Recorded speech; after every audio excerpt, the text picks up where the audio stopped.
ಸೌಹಾರ್ದ ಉಳಿಯಲಿ ಬೆಳೆಯಲಿ ಅನ್ನುವ ಆಶಯದಿಂದ ನೆರೆದಿರುವಂಥ ಎಲ್ಲ ಬಂಧುಗಳು,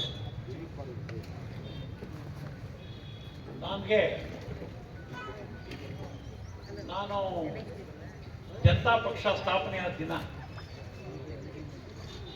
ಜನತಾ ಪಕ್ಷದಿಂದ ಎಲ್ಲರೂ ಕೂಡ ಗೆದ್ದು ಎಂಪಿಗಳಾಗಿ ಗೆದ್ದು ಭಾರಿ ದೊಡ್ಡ ಉತ್ಸಾಹದಿಂದ, ಆಗ ಭಾರಿ ದೊಡ್ಡ ತುರ್ತು ಪರಿಸ್ಥಿತಿ, ಯಾರ ನಂತರ ಅವ್ರನ್ನ ಜೈಲಿಗೆ ಹಾಕೋದು ಇಂಥವೆಲ್ಲ ಏನಿತ್ತಲ್ಲ, ಅದ್ರ ವಿರುದ್ಧ ದಂಗೆ ಇದ್ದಂತೆ ಗೆದ್ದು ಡೆಲ್ಲಿಗೆ ಹೋದ ದಿವಸ ನಾನು ಡೆಲ್ಲಿನಲ್ಲಿದ್ದೆ. ಆ ಡೆಲ್ಲಿನಲ್ಲಿ ಇದ್ರೆ ಎಲ್ಲ ಎಂಪಿಗಳು ಹೊಸದಾಗಿ ಜನತಾ ಪಕ್ಷದಿಂದ ಗೆದ್ದು ಬಂದಂತ ಎಲ್ಲ ಎಂಪಿಗಳನ್ನ ಕರ್ಕೊಂಡು ಜಯಪ್ರಕಾಶ್ ನಾರಾಯಣ್ ಅವರು ಮತ್ತೆ ಕೃಪಲಾನಿ ಅವರು, JB ಕೃಪಲಾನಿ ಅವರು ಅವರನ್ನ ಕರ್ಕೊಂಡು ಗಾಂಧೀಜಿಯವರ ಸಮಾಧಿ ಹತ್ರ ಹೋದ್ರು. ಗಾಂಧೀಜಿಯವರ ಹತ್ರ ಸಮಾಧಿ ಹತ್ರ ಹೋಗಿ ಆ ಸಮಾಧಿಯ ಸುತ್ತ ಅವ್ರನ್ನೆಲ್ಲರೂ ಕೂಡ ನೆರೆಸಿ, ಮತ್ತೆ ಅವರ ಜೊತೆಯಲ್ಲಿ ಈ ಎಂಪಿಗಳ ಜೊತೆಯಲ್ಲಿ ಬೇರೆ ಬೇರೆ ರಾಜ್ಯಗಳಿಂದ ಬಂದಂತ ಬೇರೆ ಬೇರೆ ಮುಖ್ಯ ನಾಯಕರುಗಳು, ನಮ್ಮ ದೇವೇಗೌಡರಂತ ನಾಯಕರುಗಳು, ಇವನ್ನೆಲ್ಲರೂ ಕೂಡ ನೆರೆಸಿ ಅಲ್ಲಿ ಪ್ರತಿಜ್ಞೆ ಮಾಡಿಸಿದ್ರು. ನಾವು ಗಾಂಧೀಜಿಯವರ ವಿಚಾರಗಳನ್ನ ಪಾಲಿಸ್ತೀವಿ, ಮತ್ತೆ ಪ್ರಾಮಾಣಿಕರಾಗಿರ್ತೀವಿ, ಮತ್ತು ಈ ದೇಶದ ಈ ಬಹುತ್ವ ಸಂಸ್ಕೃತಿಯನ್ನೆಲ್ಲ ಕಾಪಾಡ್ತೀವಿ. ಅಂದ್ರೆ ಎಲ್ಲರೂ ಒಟ್ಟಾಗಿ ಕೂಡಿ ಬಾಳುವ ಒಂದು ಇದನ್ನ ಬೆಳೆಸ್ತೀವಿ, ಮತ್ತೆ ಸಂವಿಧಾನವನ್ನ ರಕ್ಷಣೆ ಮಾಡ್ತೀವಿ. ಇವೆಲ್ಲ ಪ್ರತಿಜ್ಞೆ ಮಾಡಿಸೋದು. ಅಂತ ಒಂದು ಪ್ರತಿಜ್ಞೆಯ ಒಳಗಡೆ ಹುಟ್ಟಿದ್ದು ಜನತಾ ಪಕ್ಷ. ಜನತಾ ಪಕ್ಷದಿಂದ ಗೆದ್ದು ಹೋಗಿ ಆ ಪ್ರತಿಜ್ಞೆನ ಸ್ವೀಕಾರ ಮಾಡ್ತಾರೆ. ಅಲ್ಲಿ ಆ ಗಾಂಧೀಜಿಯವರ ಸಮಾಧಿಯ ಮೇಲೆ ಹೇ ರಾಮ್ ಅಂತ ಬರ್ತಿದೆ. ಆ ಹೇ ರಾಮ್ ಅವರ ಕೊನೆಯಲ್ಲಿ ಗುಂಡೇಟಿನಿಂದ ಮಲಗಿದಾಗ, ಗುಂಡೇಟಿನಿಂದ ಪ್ರಾಣ ಹೋಗುವ ಸಂದರ್ಭದಲ್ಲಿ ಹೇ ರಾಮ್ ಅಂತ ಹೇಳಿಸೋದು. ಆ ಹೇ ರಾಮ್ ಯಾರು? ಈಗ ನಮಗೆ ಕಾಣಿಸ್ತಾ ಇರುವಂತ, ನಮ್ಮ ಮೇಲೆ ಇದು ಮಾಡ್ತಾ ಇರುವಂತ ಹೇ ರಾಮ್ ಯಾರು? ರಾಮ್ ಯಾರು? ಈ ವ್ಯತ್ಯಾಸ ನಾವು ತಿಳ್ಕೋಬೇಕು. ರಾಮ ರಹೀಮ ತೇರೆ ನಾಮ್ ಅಂದಂತ ಗಾಂಧೀಜಿಯವರ ಹೇ ರಾಮ್ ಇದು ಒಂದ್ ಕಡೆ.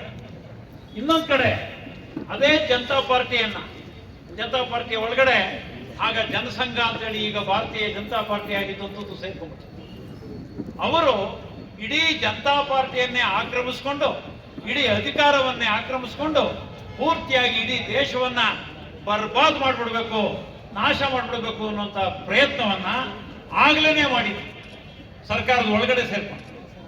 ಆಗ ಜನತಾ ಪಕ್ಷದ ಒಳಗಡೆನೆ ದಂಗೆ ಎದ್ದು ಇದಕ್ಕೆ ನಾವು ಬಿಡಲ್ಲ, ಅವಕಾಶ ಕೊಡಲ್ಲ ಅಂತ ಹೇಳಿ ಜನತಾ ಪಕ್ಷ ಇಬ್ಬಾಗ ಆಗುವಂತ ಪ್ರಸಂಗ ಬಂತು. ಯಾವ್ದ್ರಿಂದ? ಈ ಇವತ್ತು ಯಾರು ಮೆರೀತಿದಾರಲ್ಲ ಅವರಿಂದ, RSS ಇಂದ, ಮತ್ತು ಇವತ್ತು ಬಿಜೆಪಿ ಅಂತ ಏನಂತಾರಲ್ಲ ಆ ಬಿಜೆಪಿ.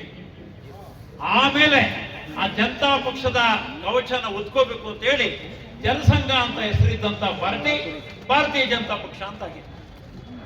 ಅಂದ್ರೆ ಇಡೀ ದೇಶವನ್ನೇ ಆವರಿಸ್ಕೊಂಡ್ಬಿಡ್ಬೇಕು ಅಂತ ಹೇಳಿ, ಆಕ್ರಮಿಸ್ಕೊಂಡ್ಬಿಡ್ಬೇಕು ಅಂತ ಹೇಳಿ ಅವತ್ತು ಜನತಾ ಪಕ್ಷ ಯಾವುದು ಇಡೀ ದೇಶದ ಜನರ ಉತ್ಸಾಹದಿಂದ ಗೆಲ್ಲಿಸಿದ್ರು, ಆ ಜನತಾ ಪಕ್ಷವನ್ನು ಆವರಿಸ್ಕೊಳ್ಳೋಕೆ ಹೊರಟಿದ್ರು.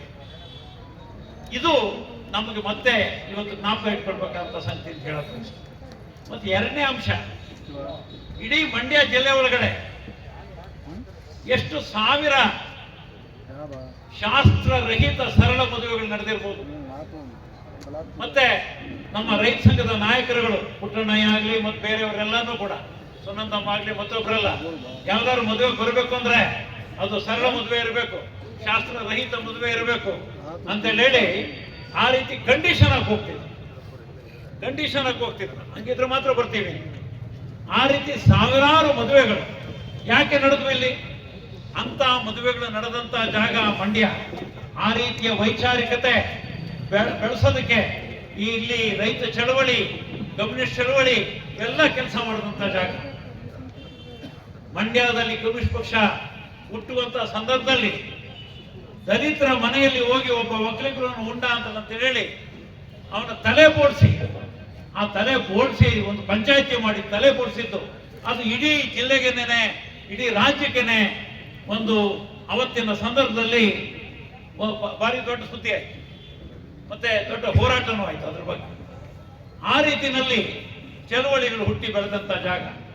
ಕೊನೆಯಲ್ಲಿ ಒಂದು ಮಾತು, ಮಂಟೇಸ್ವಾಮಿಯ ಸ್ವಾಮಿಯ ನಾಡು, ಮಾದಪ್ಪನ ನಾಡು, ಇನ್ನು ಹಲವಾರು ದೇವರುಗಳ ನಾಡು. ಆಗ್ಲೇನೆ ಕೃಷ್ಣೇಗೌಡರು ಹೇಳ್ದಂಗೆ ಆ ಎಲ್ಲಾ ದೇವರುಗಳನ್ನ ಆಕ್ರಮಿಸ್ಕೊಂಡ್ಬಿಡ್ತಾ ಇದ್ದಾರಲ್ಲ, ನೀವು ಏನ್ ಮಾಡ್ಬೇಕು, ನಾವೆಲ್ಲಿ ಹೋಗ್ಬೇಕು? ಹಾಗೆ ಮಂಟೇಸ್ವಾಮಿ ಬಸವ ಕಲ್ಯಾಣಕ್ಕೆ ಹೋಗಿ ಬಸವಣ್ಣ ಇವನ್ನೆಲ್ಲಾನು ಕೂಡ ಇದು ಮಾಡಿ ಬರುವಾಗ ಜೊತೆ ಒಳಗಡೆ, ಮಂಟೇಸ್ವಾಮಿ ಜೊತೆ ಒಳಗಡೆ ಒಬ್ಬ ಮುಸ್ಲಿಂ ಸಾಧು ಬಂದಂತ. ಮುಸ್ಲಿಂ ಸಾಧು, ಸೂಫಿ ಸಂತ ಬಂದು ಇಬ್ಬರನ್ನು ಒಟ್ಟಿಗೆ ಬಂದು ಅವರು ಆ ಸಂತ ಶಿವನ ಸಮುದ್ರದಲ್ಲಿ ನೆಲೆಸದಂತೆ, ಈಗಲೂ ಕೂಡ ಶಿವನ ಸಮುದ್ರದಲ್ಲಿ ದರ್ಗಾ ಇದೆ.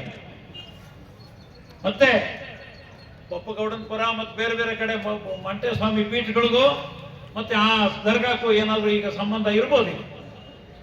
ಬೆಂಗಳೂರಿನಲ್ಲಿ ಕರಗ ಗೊತ್ತಲ್ಲ, ಭಾರಿ ಪ್ರಸಿದ್ಧವಾದಂಥ ಕರಗ, ಲಕ್ಷಾಂತರ ಜನ ಇದು ಮಾಡುವಂಥದ್ದು ದ್ರೌಪದಿ ಕರಗ ಅಂತ. ಅದು ಕರಗ ಆರಂಭ ಆಗೋದು ಇಲ್ಲಿಂದ ಗೊತ್ತಾ? ಅಲ್ಲಿರೋ ಒಂದು ದರ್ಗಾ, ತವಕ್ಕಲ್ ಮುಸ್ತಾನ್ ದರ್ಗಾ ಅಂತ ಹೇಳಿ, ಆ ದರ್ಗಾಕ್ಕೆ ಪೂಜೆ ಮಾಡಿ ಆಮೇಲಿಂದ ಶುರುವಾಗುತ್ತೆ ದರ್ಗಾ. ಮತ್ತೆ ಹಂಗೇನೇನೆ ಇಲ್ಲಿ ದರ್ಗಾದಲ್ಲಿ ಏನಾದ್ರು ಇದು ನಡೆದಾಗ, ಉರುಸು ನಡೆದಾಗ ಅಲ್ಲಿ ಧರ್ಮರಾಯ ದೇವಸ್ಥಾನದಿಂದ ಪ್ರಸಾದ ಬರ್ತದೆ. ಅಂತ ದೇಶ ಅಂತ ನಾಡು, ಇಂಥ 1000 ಉದಾಹರಣೆ ಕೊಡ್ತೀನಿ ನಾನು, 1000 ಉದಾಹರಣೆಗಳು ಕೊಡ್ತೀನಿ.